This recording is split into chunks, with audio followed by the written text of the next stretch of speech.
Maurício Gino, eu sou professor do curso de Cinema de Animação e Artes Digitais da UFMG, sou também pesquisador do programa de pós-graduação em Artes da Escola de Belas Artes e atualmente eu coordeno o Núcleo de Audiovisual do Espaço Conhecimento UFMG. E a convite do Centro Cultural do UFMG, eu estou participando desse projeto que eu acho um projeto bem interessante, que são as aulas abertas, e aqui a gente propôs uma série que fala de um possível percurso pelo cinema de animação. Mais especificamente nesse vídeo, eu gostaria de falar um pouquinho sobre os filmes de animação em curta-metragem.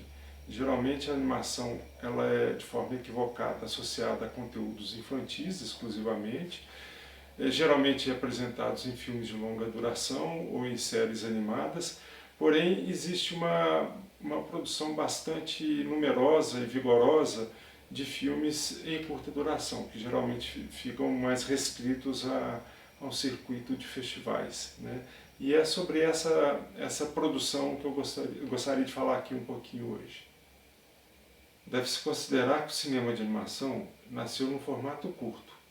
No entanto, naquele momento, não se pode dizer que havia uma preocupação em se contar uma história, mas ele existia mais como uma espécie de espetáculo, em que os seus criadores eles exibiam suas habilidades técnicas na construção da imagem sintética, animada. E esse é o caso, por exemplo, do Gert, o dinossauro, de Winsor McCay, de 1914. Embora já com traços ficcionais, em que um animal de grande porte assume atitudes tipicamente humanas, como dançar e chorar, por exemplo, Winsor McCay, o criador do Gert, ele não parece ali muito preocupado em contar uma história, mas ao contrário em exibir suas qualidades técnicas e artísticas, que ele domina tão bem, como se ele também estivesse ali domesticando um gigante pré-histórico. Então é um filme mais de exibição técnica do que propriamente narrativo. E com o decorrer do tempo, a animação ganha também novas possibilidades, passando a ser uma forma, um instrumento de contar histórias, de narrar histórias do nosso cotidiano, as mazelas do mundo em que vivemos. E esse é o caso, por exemplo, do filme Os Vizinhos, de Norman McLaren. McLaren, utilizando uma técnica de animação que envolve a atuação de pessoas, de atores, ele cria um filme que é a parábola de duas pessoas que brigam pela posse de uma flor.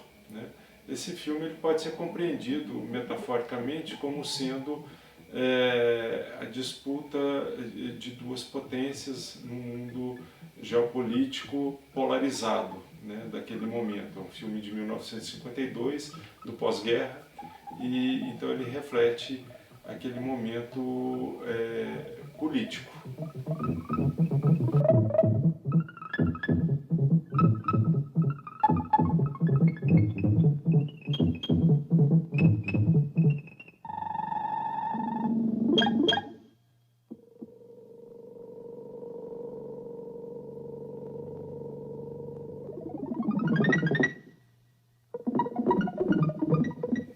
E ao longo do tempo, as metáforas mostraram-se um importante instrumento a serviço da narrativa em filmes de animação.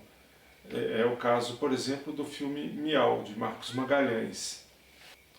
De acordo com o próprio autor, esse filme se estrutura a partir de uma rede de metáforas que se articulam entre si para criar uma narrativa sobre o processo de dominação cultural de países desenvolvidos, que esses países desenvolvidos exercem sobre países ainda em desenvolvimento.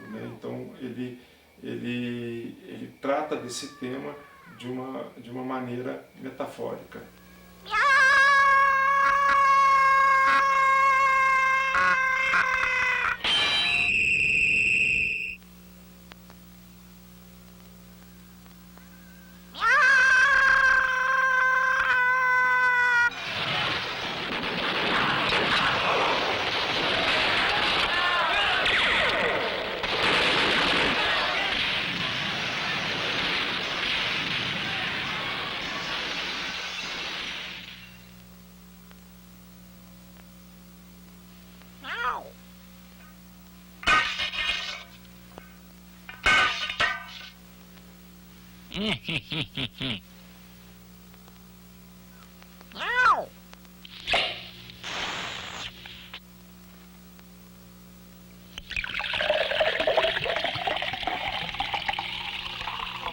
Na mesma linha, podemos citar alguns filmes contemporâneos ao Miau, né, como o filme O Reino Azul, do brasileiro Otto Guerra, e o curta É, de Bretislav Pojar.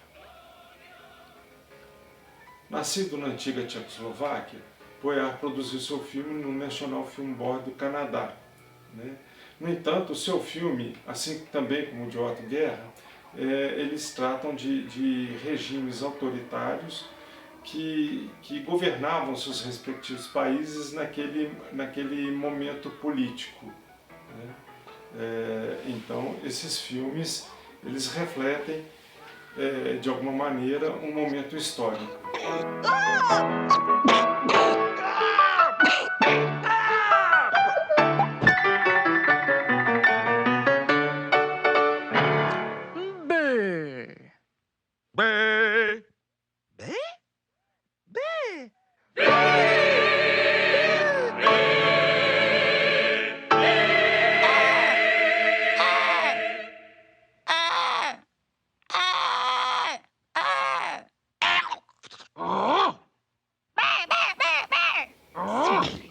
Evidencia-se, portanto, a importância desses filmes como meio de expressão em momentos de grande vigilância e repressão social, né?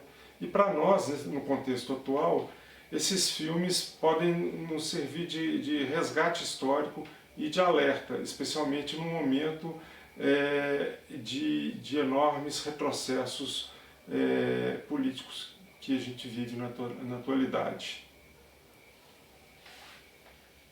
Mas os curtas animados e as metáforas podem também abordar temas mais leves e também questões existenciais próprias dos seres humanos, né? Quem nunca se encantou, por exemplo, com as duas luminárias antropomorfizadas do filme Luxo Júnior, dirigido por John Lester e lançado em 1986. Esse filme ele mostra personagens que interagem ali como se fosse a relação entre pais e filhos, né? Então a gente é instigado a enxergar ali naquelas duas luminárias a relação entre pais e filhos, né? Também produzido pela Pixar, temos o divertido filme Garry's Game, de 1997. Ele tem um final inusitado, porém ele nos possibilita uma reflexão sobre o que é a solidão numa idade mais avançada, né, durante a velhice. E como esquecer do filme Lumen, de 2007, do nosso saudoso William Salvador, né, ex-aluno da Escola de Belas Artes da UFMG, em que um personagem de ideias luminosas ele encontra-se diante de uma crise criativa, né, ali diante do seu papel em branco.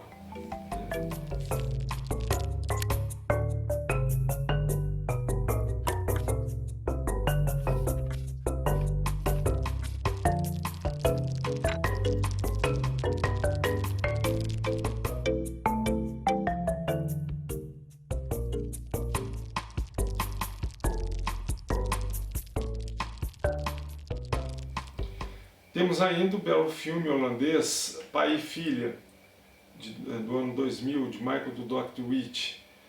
Nesse filme mostra-se ali uma dolorosa despedida entre pai e filha, e essa filha, a vida inteira, ela vai buscar um reencontro, né?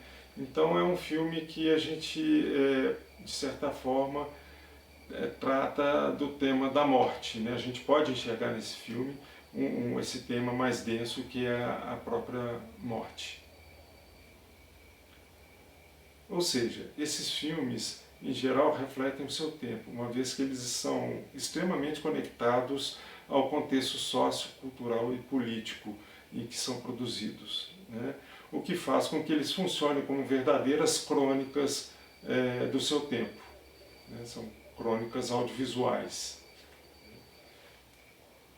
E para finalizar, apresenta um filme bastante atual que reflete com grande sensibilidade o momento difícil que vivemos e os valores que devem aflorar a partir desses tempos, né? Trata-se do filme colombiano El Desayuno, dirigido por Christian Arcos e realizado durante o confinamento da pandemia em 2020.